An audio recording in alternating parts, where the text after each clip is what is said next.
Ya teman semua, baik lagi di KPN News masih membahas kasus Subang.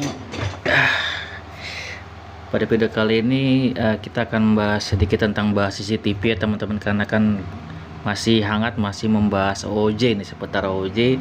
Kita bahas tentang CCTV-nya ya teman-teman. Jadi gua akan tampilin video dimana Kang Heri pada 2 tahun lalu ya, kira-kira 11 hari setelah kejadian ya, sekitar tanggal 29 Agustus tahun 2021. Salah satunya ini ada 2 CCTV ya teman-teman, yaitu dari timur dan barat. Kalau gue nggak salah nih ya, timur itu tempatnya Danu sama Pak Yosef datang, barat itu arah yang Arigi dan Abi datang ya, itu dia dari arah rumahnya di Cijengkol ya. Jadi ini ada videonya, gue tampilin. Di TKP itu ada di sebelah sana teman-teman. Itu sekitar kurang lebih ada 300 meter ya teman-teman ya. Jadi CCTV ini coba kita shoot CCTV-nya. Ini CCTV yang dimaksud. Jadi CCTV ini sekali lagi berada 300 meter dari TKP teman-teman ya. Dari TKP teman-teman.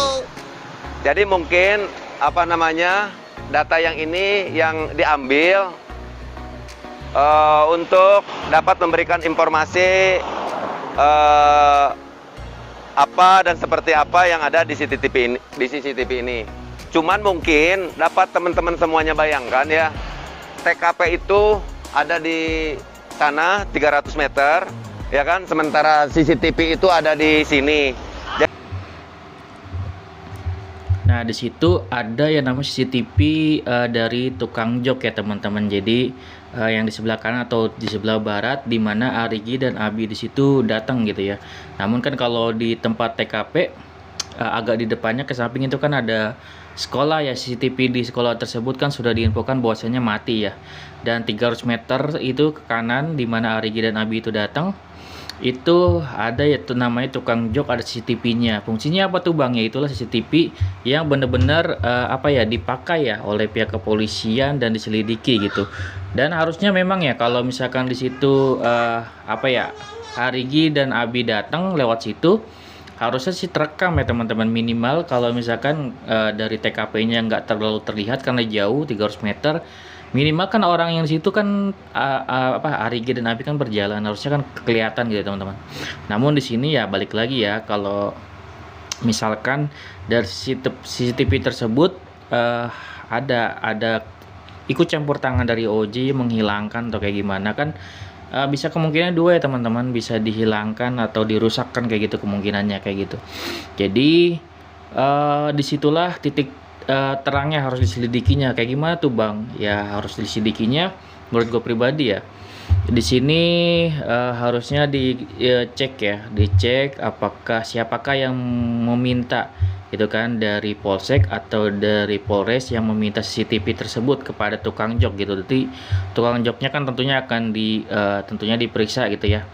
Apakah hanya satu pihak kepolisian yang meminta, ataukah ada pihak lain juga dari pihak kepolisian lain juga kah atau yang meminta gitu kan.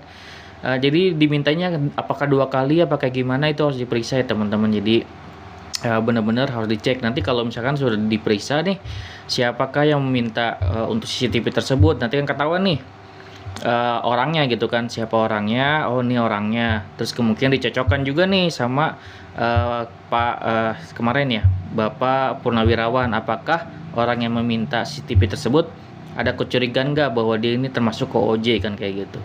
Terus di mana lagi Bang ada CCTV ini ya, gue tampilin teman-teman. Nah teman-teman semuanya, lokasi kejadian ada di sebelah sana ya. Ini jalan menuju ke Sekelaherang. Nah itu di depan tidak jauh dari SMA Negeri 1 Jalan Cagak itu TKP. Dan di sini tempat saya berdiri, tempat saya di sini itu adalah titik CCTV yang kedua ya teman-teman. Nah coba lihat sama teman-teman, ini ada CCTV menghadapnya juga ke dalam ya teman-teman ya. Jadi 2 CCTV inilah. Nah ini teman-teman, sekali lagi Ini di sampingnya ada Alfa ya. Ada Alfa teman-teman. Ini ada Alfa sebelah sana. Jadi ini titik lokasi CCTV kedua yang sering dibicarakan di media sosial. Jadi titik lokasi atau dipastikan sama saya untuk di rumah TKP itu tidak ada CCTV. Nah, untuk yang di Alfa ya, dekat Alfa tersebut tentunya itu dari arah timur, di mana Pak Yosep dan Danu itu datang ya teman-teman, dari arah sebelah kanan sana gitu.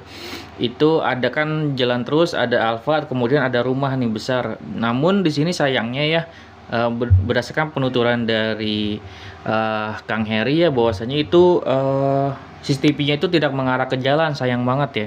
Jadi mengarahnya ke arah rumahnya gitu. Jadi otomatis tidak terlihat untuk di jalan untuk CCTV tersebut. Andaikan harusnya kelihatan ya, itu kemungkinan bisa kelihatan ya teman-teman, siapa aja yang lewat gitu. Ya seperti itulah untuk CCTV di sekitar, dan sisanya untuk sekitar tersebut ya masih jarang ya teman-teman untuk adanya CCTV. Namun di sini gue ada lucu juga yang kalau ada pemberitaan yang CCTV terlihat yang Pak Yosep itu pada saat naik motor, itu kan kemungkinan CCTV tersebut berasal dari barat ya, dimana Arigi dan Nabi datang harusnya dari situ kan mulainya Pak Yosep datang, kalau misalkan pengakuannya dari tempat Ibu Mimin gitu kan, dari Cijengkol. Nah CCTV yang mana tuh yang merekam Pak Yosep pada saat itu yang naik motor gitu kan, Scoopy ya warna merah ya pada saat tersebut. Itu gue nggak tahu tuh, kelihatannya sih CCTV yang berbeda, yang agak jauh mungkin ya, bukan CCTV si tukang jok gitu, kayaknya sih bukan. Jadi di sini gini ya teman-teman, mengenai CCTV mungkin teman-teman ketahui bahwasanya bang gitu kan, ada yang bilang soal CCTV mah udah pasti diamanin bang gitu kan, sama OOJ udah pasti dihilangin atau diambil datanya gitu kan, dihilangkan kan kayak gitu. Ya gue tahu sih untuk hal tersebut, seperti golok, seperti apa ya, rekaman CCTV itu kemungkinan memang sudah dihilangkan. Yang kita cari apa ya, kita ketahui ya teman-teman, tidak ada kejahatan yang sempurna. Yang gue bilang tadi pasti ada jejaknya gitu kan, siapa yang meminta, terus dari semua CCTV yang sudah digeledah gitu atau diminta oleh Polres atau Polsek atau Polda gitu, tentunya Polsek atau Polres doang ya pasti yang meminta. Di situ kan bisa dicek siapa aja yang meminta, terus dicoba ditelusurin lagi CCTV yang mana aja itu di sepanjang jalan itu kan kayak gitu. Ada kecurigaan atau ada keanehan nggak gitu kan, untuk siapa sih yang meminta gitu kan, siapa aja yang meminta, apakah ada dari luar kepolisian ataukah dari kepolisian ada yang meminta double 2 kali gitu kan. Itu kan kita ketahuinya dari orang yang memiliki CCTV tersebut gitu, apakah ada keanehan atau kecurigaan atau kayak gimana. Nanti kan di cross check nih sama Pak Purnawirawan gitu kan, tentang OOJ tersebut, adakah dari pihak kepolisian yang mana aja yang dicurigai gitu kan. Kalau berdasarkan dari labnya Bang Freddy kemarin, ternyata beliau menyatakan untuk OOJ tersebut bukan 3 orang gitu. Dia sudah apa ya, memberikan statement bahwasanya pada saat live Bang Freddy menyatakan kemarin bahwasanya untuk OOJ tersebut dinyatakan ada 9 orang. Ini untuk sekarang ini ya, untuk Bang Freddy. Berarti kalau dia sudah menyatakan ada 9 orang, dia sudah tahu nih nama-namanya siapa aja.